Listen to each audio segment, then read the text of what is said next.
శ్రీ గురుభ్యో నమః. హరి ఓం.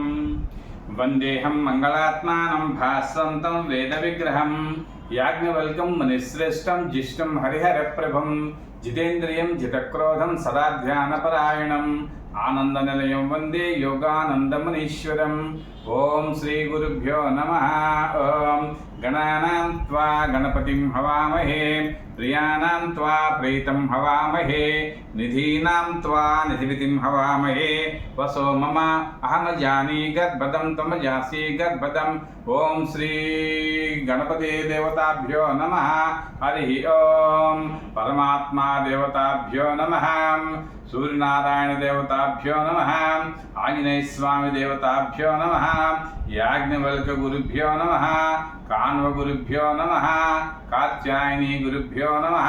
శ్రీరామశర్మ గురుభ్యో నమః. భగవతీ మాత్రే నమః. పురపతి సాయిబాబా గురుభ్యో నమః. శంకరాచార్య గురుభ్యో నమః. రాఘవేంద్ర స్వామి గురుభ్యో నమః. దత్తాత్రేయ గురుభ్యో నమః. ఓం శ్రీ గురుభ్యో నమః. సిద్ధి బుద్ధి సహిత మహాగణాధిపతియే నమః. లక్ష్మీనారాయణాభ్యో నమః. ఉమామహేశ్వరాభ్యో నమః. వాణీ హిరణ్యగర్భాయ నమః. శశీపురందరాభ్యో నమః. ఇష్టదేవతాభ్యో నమః. గ్రామదేవతాభ్యో నమః. స్థానదేవతాభ్యో నమః. వాస్తుదేవతాభ్యో నమః. సర్వేభ్యో దేవేభ్యో నమః. సర్వేభ్యో బ్రాహ్మణేభ్యో నమః. ఏతత్కార్వధాన శ్రీ యాజ్ఞవల్క గురుభ్యో నమః. మాతా పితృకమల చరణోభ్యా నమః. హరి ఓం. శ్రీ గురుభ్యో నమః. ఈరోజు మాఘ పౌర్ణమి. యాజ్ఞవల్క మహర్షి యొక్క వివాహమైనటువంటి దినోత్సవము మరియు వారి యొక్క పట్టాభిషేకము కూడా జరిగినటువంటి శుభదినము ఈరోజు. దీనిని మనం అందరము కూడా భక్తి శ్రద్ధలతో అత్యంత విశేషముగా ప్రతి సంవత్సరము జరుపుకుంటున్నాము. యాజ్ఞవల్క మహర్షికి యోగీంద్ర పట్టాభిషేకం చేయాలని మునులందరూ కూడా అక్కడున్నటువంటి ఆనాటి మునులందరూ కూడా అనుకున్నారు. కారణం ఏమిటి అన్నట్లయితే ఆయనకి చరిత్రను తెలుసుకోవడానికే మనము చేసేటువంటి చిన్న ప్రయత్నం. యాజ్ఞవల్క మహర్షి వేదకాలం నాటివాడు. అంటే సుమారుగా 25,000 సంవత్సరాలకి పూర్వము జరిగినటువంటి చరిత్రని మనం తెలుసుకుంటున్నాం. మనందరికీ తెలుసు, మన దేశాన్ని అనేక మంది విదేశీయులు పరిపాలించి మన యొక్క వేదాంగాలన్నింటినీ కూడా ధ్వంసం చేశారని, ఆ సందర్భంగా మన యొక్క యాజ్ఞవల్కులు వారు రాసినటువంటి అనేక రకాలైనటువంటి గ్రంథాలన్నీ కూడాను మనుగడలో లేకుండా పోయినాయని, అయితే స్మృతులు అనేటువంటివి ఉన్నాయి, 18 రకాల స్మృతులు. అందులో మనందరికీ తెలిసినటువంటిది మనుస్మృతి. ప్రతి వాళ్ళకి కూడా మనుస్మృతి అంటుంటాం. ప్రభుత్వం వాళ్ళు, మిగిలిన వాళ్ళు మనువుని గురించి ఎక్కువగా మాట్లాడుతున్నారు, తెలిసినా తెలియకపోయినా. కాబట్టి అటు ఒక మనువు స్మృతి ఉన్నది మనువు గురించి. అదేవిధంగా యాజ్ఞవల్క స్మృతి ఉన్నది. రెండవది పరాశర స్మృతి, విష్ణు స్మృతి, దక్ష స్మృతి, సంవర్త స్మృతి, వ్యాస స్మృతి, హరిత స్మృతి, శతపథ స్మృతి, వశిష్ఠ స్మృతి, యమస్మృతి, ఆపస్తంభ స్మృతి, గౌతమ స్మృతి, దేవాల స్మృతి, శంభ స్మృతి, లిఖిత స్మృతి, ఉపాసా స్మృతి, అత్రి స్మృతి, సౌనక స్మృతి. ఈ రకంగా 18 స్మృతులు మనకు ఉన్నాయి. అయితే మనము మన యొక్క యాజ్ఞవల్క మహర్షి చెప్పినటువంటి ఈ యొక్క యాజ్ఞవల్క స్మృతిని మనం తెలుసుకుంటున్నాం. ఈ యొక్క యాజ్ఞవల్క స్మృతిలో 4 కాండాలు ఉన్నాయి. మొదటి కాండలో 14 విద్యలు ఉన్నాయి. తర్వాత పరిషత్ సంస్కరణలు, పౌరోహిత్యము, వివాహము మొదలైనటువంటి అనేక రకాలైనటువంటి విషయాలన్నీ కూడా ఈ యొక్క యాజ్ఞవల్క్య స్మృతిలో మొదటి కాండలో రాశారు. రెండవ కాండలో న్యాయ స్థాపన, శిక్ష అంటే శిక్షణ, స్త్రీ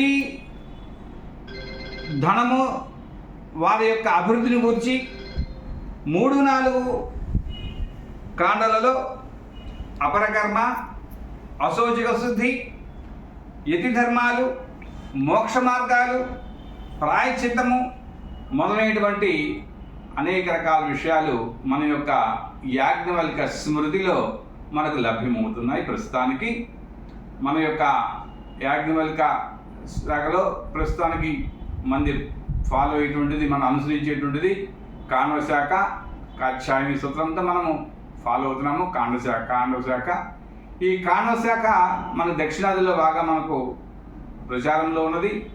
ముఖ్యంగా కేరళ, కర్ణాటక, తమిళనాడు, మనకు ఆంధ్రప్రదేశ్లో 4 రాష్ట్రాలు, తెలంగాణ, ఈ 4 రాష్ట్రాల్లో కూడా మనకు ఈ యొక్క వ్యాప్తి చెందింది ఈ కాండవ శాఖ. కాబట్టి మనం అందరం కూడాను కాండవ శాఖని ఫాలో అయ్యేటువంటి, అనుసరించేటువంటి వాళ్ళము, వారసులము చెప్పుకుంటున్నాం. ఇంకపోతే అందరికీ తెలిసిన విషయం అయినప్పటికీ కూడాను పదే తెలుసుకోవడం వల్ల మనం ధన్యులు అవుతాము. ఎక్కడొక్కడ ఒక మంచి విషయాన్ని విని దాన్ని అనుసరించడానికి ప్రయత్నం చేస్తాము అనేటువంటి దాంట్లో మనం అందరం కూడాను ప్రయత్నం చేసే భాగంలో ఉంటాం. గంగా నదీ తీరం, జమత్కారపురం అనేటువంటి ఒక గ్రామం ఉన్నది. అందులో ఆ గ్రామంలో ఒక బ్రాహ్మణుడు, వేద పండితుడు, యజ్ఞవల్క్యుడు అనేటువంటి బ్రాహ్మణుడు ఉన్నాడు. ఆయన యొక్క ధర్మపత్ని సుకన్య. చాలా కాలం వరకు సంతానం కలగలేదు. బ్రహ్మను గూర్చి వారు తపస్సు చేశారు. బ్రహ్మ జ్ఞానాన్ని, బ్రహ్మ విద్యని ప్రచారం చేయాలి అనేటువంటి మిషతో, కోరికతో, కామ్యముతో వాళ్ళు ఆ రకంగా తపస్సు చేశారు. బ్రహ్మదేవుడు ప్రత్యక్షమై ఏం కావాలమ్మా కోరుకోమన్నారు. ఏమీ లేదు, మాకు బ్రహ్మ విద్యని, బ్రహ్మ జ్ఞానాన్ని ఈ లోకానికి మేము అందించాలి అనేటువంటి తపన నాలో ఉన్నది ఓ బ్రహ్మదేవా. కాబట్టి నీవే మా యొక్క కుటుంబంలో మా యొక్క దంపతులకు నువ్వు జన్మించాలి అని ఆ బ్రహ్మదేవుని అనిపిస్తే, బ్రహ్మదేవుని యొక్క అంశముగా మన యొక్క యాజ్ఞవల్క్య మహర్షి జన్మించడం జరిగింది. మనందరికీ తెలుసు, మన యొక్క బ్రాహ్మణ కులాల్లో మనం చేసేటువంటి వ్యవహారాలు 5వ ఏడు రాగానే విద్యాభ్యాసం చేస్తాం, 8వ ఏడు రాగానే ఉపనయనం చేస్తాం. అటువంటి సంస్కారాలన్నీ కూడా పూర్తి చేయడం జరిగింది. అదేవిధంగా వారికి 8వ ఏడు అయిపోయిన తర్వాత గురువు దగ్గర విద్యాభ్యాసం నేర్పడానికి పంపించారు. ఋగ్వేదము అయినటువంటి దాన్ని ముందుగా నేర్చుకున్నాడు భాస్కరాచార్యుడు అనేటువంటి ఆయన దగ్గర, భాస్కరుడు అనేటువంటి గురువు గారి దగ్గర ఋగ్వేదాన్ని అభ్యసించారు. సామవేదాన్ని జైమిని మహర్షి దగ్గర ఈ యాజ్ఞవల్క్య మహర్షి అభ్యసించారు. తర్వాత అధర్వణ వేదాన్ని మనకున్నటువంటి ఋషి ఋషి దగ్గర, ఋషి దగ్గర అభ్యసించారు. ఈ విద్యలన్నీ కూడా తన తండ్రి అయినటువంటి యజ్ఞవల్క్యుడు చెప్పాడు. ఈయన తండ్రి పేరు యజ్ఞవల్క్యుడు, ఈయన పేరు యాజ్ఞవల్క్యుడు. కాస్త దీర్ఘం ఉంది, యాకి దీర్ఘం ఉంది. కాబట్టి తండ్రి దగ్గర నేర్చుకున్నప్పటికీ కూడాను గురువు దగ్గర నేర్చుకొని గురు శిష్యుడు చేస్తేనే దానికి సరైనటువంటి ఆమోదం లభిస్తుందనే ఉద్దేశంతో ఈ యొక్క గురువుల దగ్గర పంపించారు. ఇంకా చివరైనటువంటిది మనకున్నటువంటి ఋగ్వేదం ఏదైతే ఉన్నదో దాన్ని నేర్పడం కోసమని వైశంపాయన మహర్షి దగ్గరికి పంపించారు. వైశంపాయన మహర్షి దగ్గరికి వెళ్ళారు. విద్యాభ్యాసంలో ఋగ్వేదాన్ని అంతా కూడా అభ్యసించారు. ఆ రకంగా చతుర్వేదాల మీద పాండిత్యాన్ని సంపాదించారు. ఇక్కడ ఒక చిన్న విషయాన్ని మీ ముందు ఉంచడానికి ప్రయత్నం చేస్తున్నాను. అందరము కూడా ఆలోచించాలి. ఋగ్వేదము, సామవేదము, అధర్వణ వేదము 3 గురువుల దగ్గర నేర్చుకున్నారు అత్యంత భక్తి శ్రద్ధలతో, వినయంతో. మరి వైశంపాయన వారి దగ్గర కూడా ఋగ్వేదం ఆ రకంగా నేర్చుకుని ఉంటారు కదా. కానీ మనకు చరిత్ర ఏం చెప్తున్నారంటే, మన పెద్దవాళ్ళు మనకు పుస్తకాలు లేకపోతే మనకు రచనలు ఏం చెప్తున్నారంటే, ఈయనకి గురువు మీద ఒక రకమైన అహంకారం వచ్చింది, గురువు కంటే నేనే గొప్పవాడిని అనే అహంకారం వచ్చింది అని చెప్తున్నారు. దీన్ని మనము అంతగా అంగీకరించాల్సిన అవసరం కాదేమో ఆలోచించేయాలి. అహంకారం అనేది వచ్చినట్లయితే మిగతా ముగ్గురు దగ్గర ఉండాలి కదా. కాబట్టి వినయంతో ఉండేటువంటి వాడే తప్పితే వినయం లేనివాడు. కానీ ఆ రకంగా చిత్రించారు. అయితే స్నేహితులు ఉంటారు, స్నేహితుల దగ్గర సరదాగా మాట్లాడుకుంటూ ఉంటారు. సరదాగా మాట్లాడుకున్న విషయాలను కూడా మనం దాన్ని తీసుకోకుండా గురువు గారికి కోపం వచ్చింది అనేసి గురువు మీద మనము ఆయన కేకలే గురువు దగ్గర అహంకారంగా ప్రవర్తించారని చెప్పుకోవడం ఉన్నదే, ఇది ఎంతవరకు సబబో మన పెద్దలందరూ కూడా ఆలోచించాలి. ఎందుకంటే ఆయన ఒకసారి ఆయన యొక్క ముఖ బింబం చూసామనుకోండి, సదా ప్రసన్న వికసిత వదనం, శుచిస్మితం భాషణం, స్నేహ మధురమవ లోకన మనిష్యం, యస్య మనో మోహనం. అలా ఉంటుంది ఆయన యొక్క మోహం అంతా కూడా. ఆయన యొక్క ముఖం చూస్తే ప్రసన్నంగా ఉంటాడు, వికసిత వదనంగా ఉంటుంది. ఆయన వదనం ఎలా ఉంటుంది? వికసితంగా ఉంటుంది వదనం. చిరునవ్వుతో ఉంటాడు ఎప్పుడు కూడాను. మంచి భాష మాట్లాడతారు. ఎవరిని కూడా అగౌరవపరచాలి అనేటువంటి భావన ఉండదు. ఎందుకంటే గురువు దగ్గర శిష్యుడు నేర్చుకుంటున్నప్పుడు. అందుట్లో వేదకాలం, ఈ కాలంలాగా గురువుని మనం అపహరించడానికి కాదు కదా. కాబట్టి ఈనాటి పరిస్థితిని దృష్టిలో పెట్టుకొని మనం ఏదో వివరణ చేసుకోవడం అనేటువంటిది ఇది సబబు కాదేమో ఆలోచన చేయాలి. కాబట్టి వైశంపాయన దగ్గర ఆయన అహంకారిగా ఉన్నాడు అని చెప్పుకోవడానికి మనకు అవకాశం తక్కువ అని నాకు అనిపించినటువంటి విషయాన్ని మీ ముందు ప్రస్తావిస్తున్నాను. స్నేహితుల దగ్గర మధురంగా భాషిస్తాడు. స్నేహితుల దగ్గర చిన్నవాడు కాబట్టి భాషణ ఆడుకుంటూ పాడుకుంటూ లౌకికమైన అదే నాకు బాగా 4 వేదాలు నేర్చుకున్నాను, మీకంటే కూడా బాగా చదువుకున్నాను అని గర్వంగా వాళ్ళ దగ్గర మాట్లాడవచ్చు. ఈ గర్వంగా మాట్లాడని విషయాలు తీసుకెళ్ళి వైశంపాయన దగ్గర చెప్పుకొని ఆయన మీద గర్వంగా మాట్లాడాడు అనేటువంటిది మనము ప్రస్తావించుకోవడము అంత మంచిది కాదేమో ఆలోచన చేయాలి. అంతేకాదు అందరి పట్ల కూడా మంచి మనోమోహనంగా ఉంటాడు. ఆయన మోహనంగా అందరిని ఆకర్షించే విధంగా ఉంటాడు. అందుకనే ఆయనకి 2 వివాహాలైనాయి. ఇద్దరి చేత కాత్యాయని అదే మైత్రేయ చేత వివాహం జరిగింది. అంధవికారుడు కాదు ఆయన, పండితుడు, వేదాలు 4 అభ్యసించినవాడు.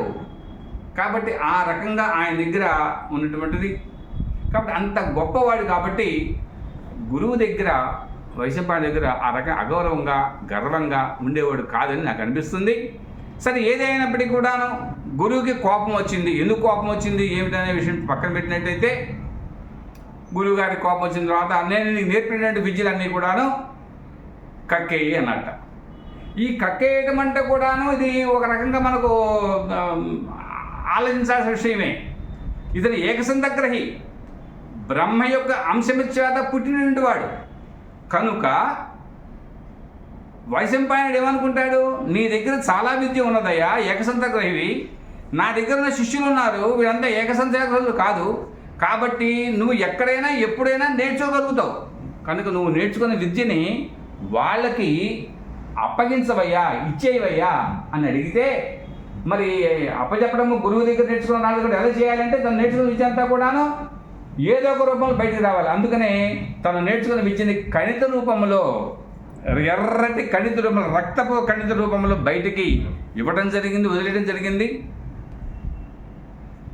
ఆ రకంగా వచ్చినటువంటి కణితుల్ని మరి ఎవరు తింటారు? అది ఆ రకంగా అంటే ఒక రకంగా వామిటింగ్ అంటాం, దానం వమనం చేశాడు. వమనం దాన్ని ఎవరు తింటారు? ఎందుకంటే గురువు చెప్పాడు కాబట్టి శిష్యులకి వాళ్ళు ఏకసందర్భులు కాదు, వాళ్ళకి ఇవ్వయాన్ని. కాబట్టి గురువు గారి యొక్క ఆజ్ఞ మేరకు ఆ రకంగా చేశాడు. అంతేకాని గురువు గారి యొక్క కోపంతో, గురువు యొక్క ఆజ్ఞతో చేసేది గురువు గారు కోపం మీద చేసింది కాదు, గురువు కోపించలేదు అని నా భావన. కాబట్టి ఏక సంతగ్రహి కాబట్టి నువ్వు ఎక్కడైనా విద్యను సంపాదిస్తావు కాబట్టి నువ్వు నేర్చుకున్న విద్యని మనకు శిష్యులకి, నీ యొక్క మిత్రులకి నేర్పవయ్యా అంటే ఆ రకంగా చేసి ఉంటారు. తైత్రీయ పక్షులు అనేటువంటి వాళ్ళంతా కూడాను ఆ యొక్క పక్షుల రూపంలో వచ్చి ఆ యొక్క విద్యను నేర్చుకోవడము, ఆ రకంగా తైత్రీయ ఉపనిషత్తులు రావడము, ఇదంతా జరిగింది. ఈ రకంగా చెప్పుకోవాలి. సరే, ఇప్పుడు ప్రస్తుత పరిస్థితి ఏమిటి? వైశంపాయన వారి యొక్క గురువు గారి యొక్క ఆజ్ఞ మేరకు ఆయన దగ్గర ఉన్నటువంటి యజుర్వేదం మొత్తం కూడాను బయటకు వచ్చేసింది. బాధపడుతున్నాడు, అయ్యో మళ్ళీ ఎక్కడ నేర్చుకోవాలి ఏమిటి, ఏ గురువు దగ్గరికి వెళ్ళాలి ఏమిటి అని. సూర్య భగవాన్ గురించి తపస్సు చేయమని అప్పుడు కొంతమంది ఆ యొక్క వైశంపాయనుల వారే చెప్పారు, నీకు గురువు గారు సూర్య భగవాన్ చెప్తాడు. అని. అందుకని ఇందాక ప్రారంభంలో మనకు చెప్పినప్పుడు పరమాత్మ దేవతాభ్యో నమః, సూర్యనారాయణ దేవతాభ్యో నమః అని. సూర్యనారాయణ స్వామి మనకు గురువు. ఎవరికి గురువు అంటే యాజ్ఞవల్కుడు గురువు. కాబట్టి యాజ్ఞవల్కు గురువు గారికి చెప్పాడనమాట, నువ్వు వెళ్ళి సూర్య భగవానుడికి నువ్వు తపస్సు చేసుకో, ఆయన విద్యను లభింపజేస్తారు అని. సరే వెళ్ళాడు, తపస్సు చేశాడు. ఎక్కడ చేశాడు? కోణార్క్. మనందరూ తెలుసు, ఒడిస్సాలో ఉండే కోణార్క్ దగ్గరికి వెళ్ళి ఆయన తపస్సు చేశారు. సూర్య భగవానుడు ప్రత్యక్షమవటము, యజుర్వేదం మొత్తాన్ని కూడా ఆయనకి చెప్పారు. అదే సమయంలో ఆయనతో పాటుగా మన పక్కన ఉన్నటువంటి మన ఆంజనేయ స్వామి వారు కూడాను సూర్య భగవాను దగ్గరే 4 వేదాలు కూడా అభ్యసించారు. కాబట్టి ఇటు అందుకనే మనకున్నటువంటి ఆంజనేయ స్వామి, యాజ్ఞవల్కులు ఇద్దరూ కూడాను ఒకే గురువు దగ్గర నేర్చుకున్నటువంటి శిష్యులు, ఒకే పరంపర ఉన్నటువంటి వాళ్ళు. అయితే ఈయన నేర్చుకున్నటువంటి వేదాన్ని ఎక్కడ కూడా ప్రదర్శించలేదు. కేవలం రాముల వారి యొక్క సేవలో నిమగ్నమై ఉన్నటువంటి వారు స్వామి వీరు. ఆ రకంగా ఉన్నటువంటి వారు. మిగతాది మనము నెక్స్ట్ 2వ భాగంలో మనము చెప్పుకునే ప్రయత్నం చేద్దాం.